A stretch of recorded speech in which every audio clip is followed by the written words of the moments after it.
everyone, welcome back to another video. If you don't know who I am, that means you're new. I'm Mark. What's good with y'all? Go check out my other videos. Check them out. But first, stay on this one. So, let's get right into it because I know some of y'all who are watching this video are probably pissed. So, I'm ready. Let's get into it. Three that I hate about Glock. Now, before I start this video, I want to say that this is not a video of me hating on Glocks. This is not a video of me saying that, oh, I'm never going to buy any products from Glock. Nothing like that. I'm not saying anything along those lines, as I currently use a Glock for home defense. I mean, I own several of their products, whether it's magazines. You know, my whole point, I even plan on buying more firearms. So, I plan on buying more Glock handguns. So what's the point? So I'm not sitting here saying that, oh yeah, I'm not going to use their products or anything along those lines. These are essentially just three things that I really don't like that they did, or you could say I hate that they did or do, or decisions that they have made, essentially. And I'm going to get right into it. You're going to see why. For starters, model numbers and how they can be confusing for the new gun owner.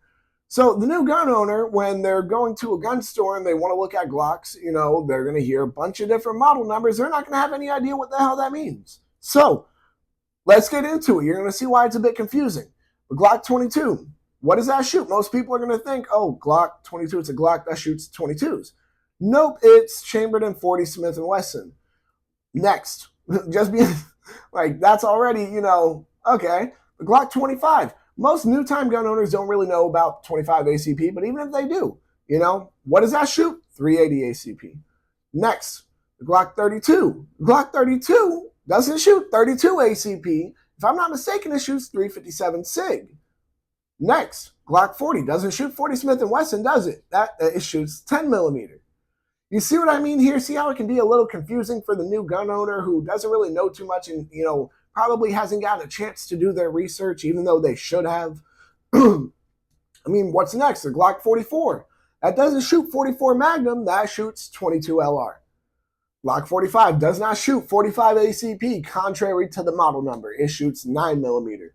So it can be very confusing. And while I will say that this is the lowest on my list of things that bother me, really when you get into firearms, you get over it. You learn and, you know, you move on. So it's not that big of a deal. Next, number two, you know, a little bit bigger of a deal, but also, once again, you'll notice none of these are deal breakers. None of these are deal breakers. None of these are me saying don't buy their products. I'm not, because that I wouldn't say that, because I am going to buy their products, and I do encourage you guys to buy Glock and their products because they make great products. Regardless, the lack of variety of calibers.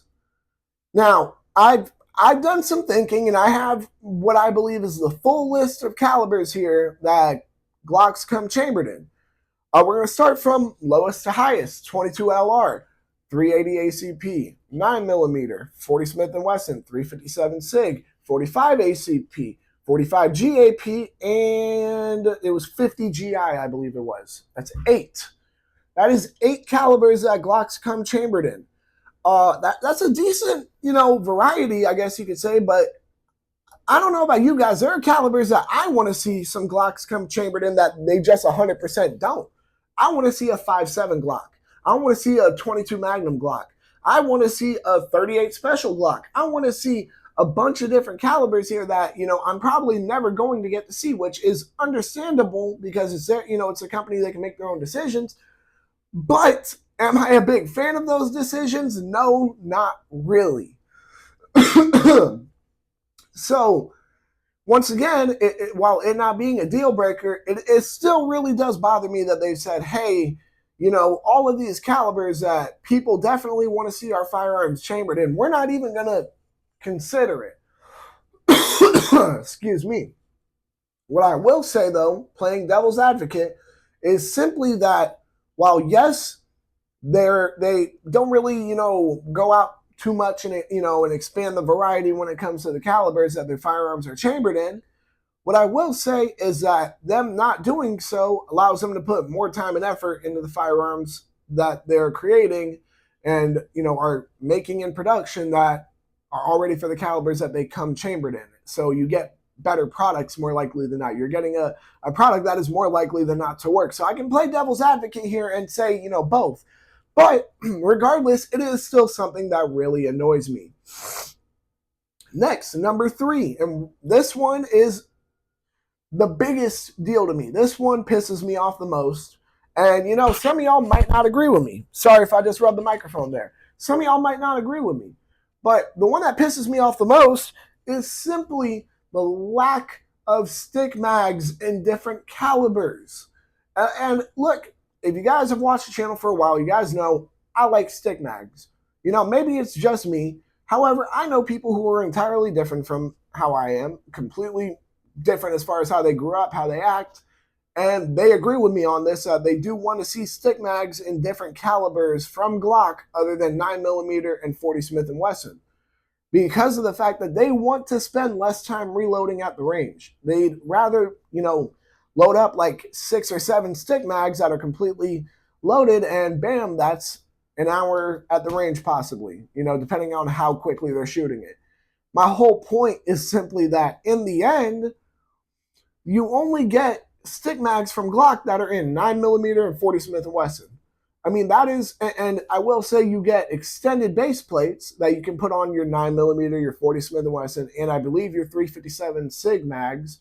So while, you get something, you're missing a lot here that I feel like is a big untapped market that, realistically speaking, it really is upsetting to me that it hasn't really, been an idea for them. Like 45 ACP stick mags. If I get a Glock 21, which I plan on it eventually is the emphasis on that. It's not my number one gun to get right now. It's a good gun, but not my number one. My whole point, though, is I would like to be able to have, a stick mag from Glock that, I can put in there, and that's, I don't know, something that I'm probably never going to be able to do. I want to see a 45 ACP stick mag from Glock. I want to see a 10mm stick mag from Glock. I want to see a bunch. I want to see, like some mags that people wouldn't think of. I'm sure there are people who are carrying their Glock 42s who are like, hey, I want my backup magazine to have more than just 6 rounds. You see what I mean? Like, I'm sure there are people who are like, hey, I would love to have a 10-round 380 ACP mag from Glock. And they don't do it, which leaves their customers having to go to aftermarket magazines, which now you're risking reliability, which, then you're risking your self-defense if you're using it for self-defense or anything other than a range toy. So you see the problem with it here is that's something that really bothers me. Maybe it's just me. But that really pisses me off. And I think that about wraps it up for this video. Those are 3 things that I hate about Glock. With that being said, y'all make sure to like, comment, subscribe, share, hit that bell. When you hit that bell, hit all. And whether or not you agree with me on these 3 particular things that I hate about Glock, if you have something that you dislike about Glock, make sure to comment it down below. I'd like to hear. Y'all make sure to stay legal, stay safe, stay dangerous. Have a good one, y'all. Peace.